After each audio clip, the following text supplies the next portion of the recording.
In 2021, Christian persecution is still happening all over the world, and the ACLJ is needed now more than ever. So what's next on our international work?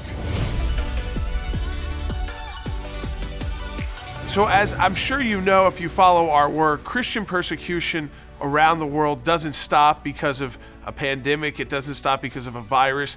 And in fact, it can even increase when people are focused on other issues internationally, like the spread of COVID-19. But we can't forget the massive systematic persecution of Christians that's going on internationally. In fact, recently, I delivered an oral intervention at the UN. So I specifically presented on what was happening in Nigeria and the systematic persecution of Christians there by groups like Boko Haram. So I focused on Nigeria. Now that's an interesting place because it's a country that former Secretary of State Pompeo, when he was Secretary of State before joining us at the ACLJ as a senior counsel, he put Nigeria specifically on a watch list state because of the rise in persecution and unfortunately the inability of the Nigerian government to step in and be able to protect all of its citizens. We also presented on the specific situation involving the rights of children.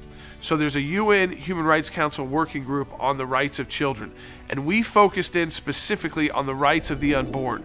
So we were able to address the UN Human Rights Council through our team on the rights of unborn children, specifically around the world. So we're fighting back the pro-abortion movement and industry, not just in the US, but overseas as well, which gets me to our final oral intervention that we made just this time around. We'll be making many more throughout the year. This intervention focused on what you may have seen in the news, what's happening in Burma. There's been a military coup by the Myanmar army, and they are, again, committing systematic human rights abuses, killing children, peaceful protesters. It's been a country that has been always right on the edge with military coups and government shifts and a lot of issues with the repressive government.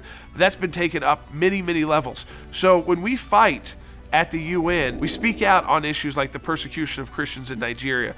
We speak out and raise the voices of the unborn to an audience which is not always the friendliest. And of course, we speak out for those whose liberty is under attack, like it is in Burma. We believe this international persecution issue cannot lay by the wayside while we're distracted by so much going on domestically. The ACLJ is big enough to handle international and domestic work, to fight for liberty, to fight for the unborn, and to fight for your religious freedom. It's a critical time for the ACLJ financially, and we're in a matching challenge month.